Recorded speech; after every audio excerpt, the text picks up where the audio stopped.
Well, this is one of the great stories that we're going to tell on the Punters Show and Top Better about the tournaments. I'm here with Matt Sawazenko. I've got that right? That's good. Welcome to Punters Show and Top Better. And the reason we're here at Matt's place is because you've taken out the Tournament of the Year. You've beaten all the professional punters. You're just a recreational punter yourself. And you've taken out Saturday's tournament and picked up $20,000 in the process. Happy days. It's beautiful. Look, it's one of the... We deal with professional punting and everything every day, but we were just so thrilled to hear the story of somebody who is not a professional punter, and you've beaten the best. Yeah. You've beaten the absolute best punters in Australia. It was a big day. Saved to the last race. Mate, so tell us about yourself. You love your racing. Yeah, don't mind a bit of a punt. Yeah, I don't know. So you follow the races most Saturday? Yeah. Usually have a bit of a punt. Like my multis, quaddies. Yeah. And what got you into the tournaments? I was just looking for something different, and then I come across Top Better. And you played a few tournaments earlier, right? Yeah, I think I've played 6 or 7, and used those as a bit of a lead up to when I heard about the Tournament of the Year. So that was just a bit of practice. And basically, it was a $500 buy-in, and we had tournaments running to do it. So you did it through the way that we love it, is to win your way into the big ticket item. Yeah. I was actually close. Like I don't think I won my way in. I ended up getting a few bets and doubled my money up. And that was right. Yes, that's right. So very, very close. I choked on I think 2 tournaments. Did you? Yeah. Went all in on a place and come fourth. Oh yeah, story of our lives. So basically, you built up a little bit of a bank through Top Better, and said, "I'm going to buy my ticket in." Yeah, definitely. Yeah. And have a crack. So you when you were talking about like the big punters, that you thought, okay, well I can do this. Yeah, definitely having a go, and I said I was going to win it from the word go, and I actually did. It was a bit of a fluke. Now the other great news of this, just puts, we'll get back to the processes and how you did it, and your strategies and how it all worked. But we found out after you won it, it's a rather big week for you this week as well too. Yeah, biggest week of my life, I guess. Getting married this Friday, so that kind of helped the bank balance a bit, and wiped off half the cost of a wedding. It's a big party, isn't it? Yeah. Just like most nights of mine on Saturday nights. It is just such a great story, isn't it? You just go on, then you're focused in, you've zoned in on the Saturday. You said, I'm going to win this, and as you said, it's a great fill up to pick up $20,000 in the process. Perfect timing, and I thought it was going to take a few days to come through, and it comes straight in even on the public holiday. We do fake well. So yeah, it's good. No, mate. So let's talk about it. You had a strategy going into it, a little bit different from the other comps you'd been into, as you were mentioning to me before we started this, that you were able to you monitored what the more professional people were doing early and how they were playing. Yeah. So I watched a few comps. I've only entered, as I said, 6 or 7 comps, but if I didn't enter them, I watched and just sort of see how people bet. A lot of people sort of waited to the end, but I noticed that a few of the pros were just going all in pretty much straight out, and I got sucked in early and a couple of place bets and was coming last after race 3. So well, it was interesting you mentioned that, like, because as you said, it didn't feel like you were playing first grade. Now you've gone from running around in the park footy, and now hang on, we're playing some serious. Yeah, I was with the big boys, so all the pros went all in on what was it, Flippin', then Strawberry Boy, and I was sitting on 30,000, they were on 180,000, so I was thinking I'm gone. And it rattled your cage a bit too, because your plan was to do what? Yeah, I was going to come all in on Jabali, I think race 4 or 5, and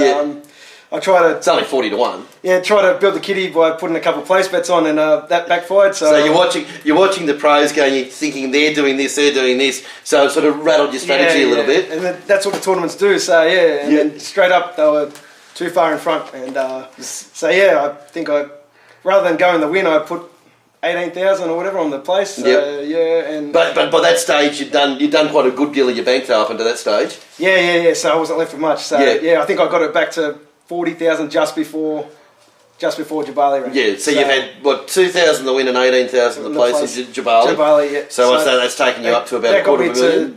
199. Yep. 199, and I think I even put in the sledge block on back.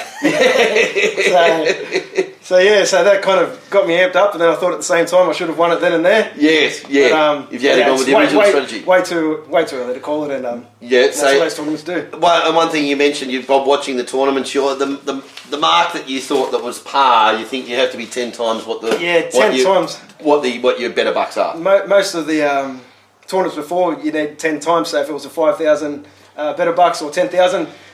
Yeah, always 10 times. And then the sledge box, I think a couple of people made the comment that you needed $500,000. $500,000 to win. $500,000, and so that was always in your head, I want to get $500,000. Bang, $500,000. That was my goal, to get to that. And then if I knew that I got to that, I'd be...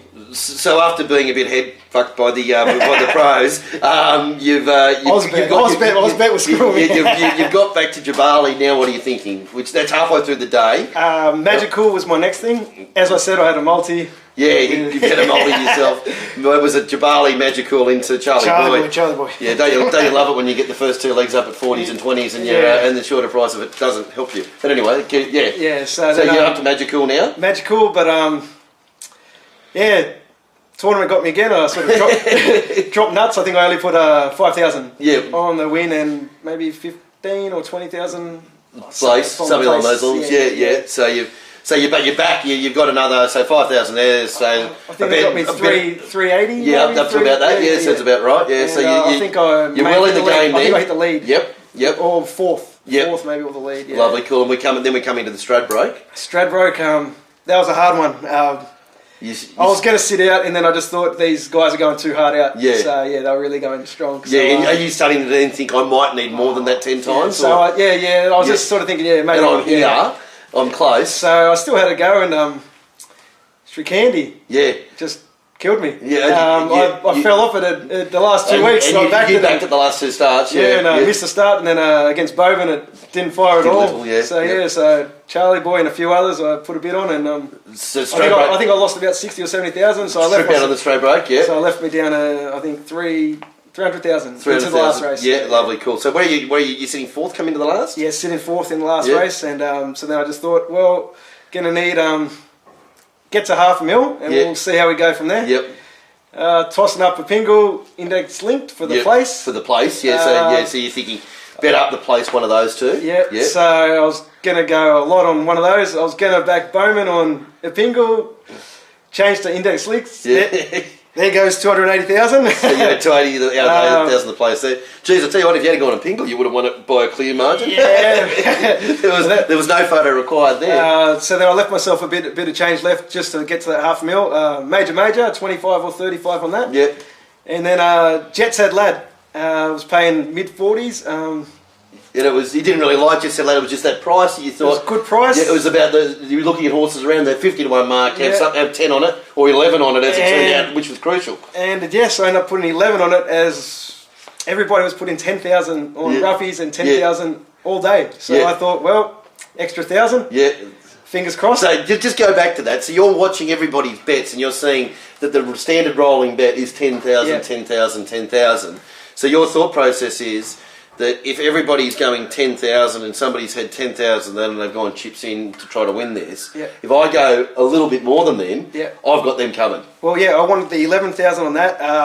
As I said, 25 or 35 on Major. Can't remember, but I didn't think anybody else would have that same bet. Yeah. And then 280,000 on index linked. I didn't think anybody would have that. And you're one of those two wins. You've still got index linked to run a place. I just want to at least get to that 5.5, or over. So that was my goal. Lovely. And at any stage of this, I mean, obviously the 20,000 for the win is a good prize, but there's 10,000 for second, 5,000 for third. Were you thinking that, or are you thinking I'm just going to win this?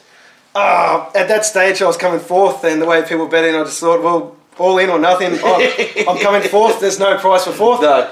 Have a go. Yeah. And I was in it to win it. So you're guilty. And I loved that buy-in when the prize pool kept on going up. Yeah, well, that's right, exactly. Well, it's a good feature, isn't it? At the end of the day, the more money that's in the pool, the better it is for everyone. And also, too, like if you've set yourself up for a day doing it, and you've lost out early. Yeah, if you lose out early, why not? If you've got some spare change, jump back in and away you go. It's a good feature, so Absolutely. So, as far as it goes, I'm sure you'll be telling all your mates about the tournaments. I'm going to wait till after the wedding. We'll just sort of sit in and... You might find a few new mates coming along. Yeah, you got to spare one or two. Or Yeah, it's just too much going all at once. But I think I'm definitely have a big party this Friday night. Exactly right. Well, mate, it's a terrific story. The concept of it is a great concept, isn't it? Like, it's just an extra edge and that extra strategy. You mentioned that you do record all your bets, so you are trying to take it a little bit serious, more than a recreational punter. But that strategy of it, it's a fantastic thing, isn't it? Yeah, I try to record it. One, so you don't do your ass. Yeah. Second, try to get a win. Yeah. So yeah, if you can follow a bit, Yeah, absolutely. yeah, Well, not just punt on anything. You know what I yeah, mean? exactly right. Well, fantastic story, mate. We're so thrilled that you know it's gone to where we love Kings, and obviously Glenn's involved in the business, and love Fletch, and love all the other boys. I was just surprised straight away I got the phone call. yeah. Like, congrats. I was like, wow, you know what I mean? Like, Oh, yeah. I think I had a voicemail. I called back. I was like, hello. I was like, hey, and whoever called me up was stoked as. And I was Yeah. like, oh, wow, respect. Like, good stuff. Yeah, Like, no, beautiful. It's mate, well, look, it's something that we're very happy to be promoting and be involved with, because it gives somebody like you the opportunity to A, take on the best, and then B, have a great win from it, and C, pay for at My least wedding. well, as you said, half, tenth, Yeah. hundredth. Well, if somebody can beat a wedding gift of that, I think Top Better wins that one. Oh, well, mate, well done. Yep. Thanks very much for being part of it. And, yeah, that's a great story. Just goes to show what you can do by being in the tournaments. And I'm sure you'll be back in them and having fun along the way, whether it's the big ones or whether it's just the little ones. It's just... These tournaments are going to get bigger and bigger and bigger. And as we suggest, and as you found out from, the more you play them, the more technically you become. Yeah. And there's going to be people coming into tournaments that are worth good money, that are going to be in there for the first time. And if you've got an edge on them, you've been playing them for a while, you're going to take their money. So that's how it works. So. Well, well done, good work, and yeah, jump in a tournament and you can also win, hopefully, somewhere near $20,000.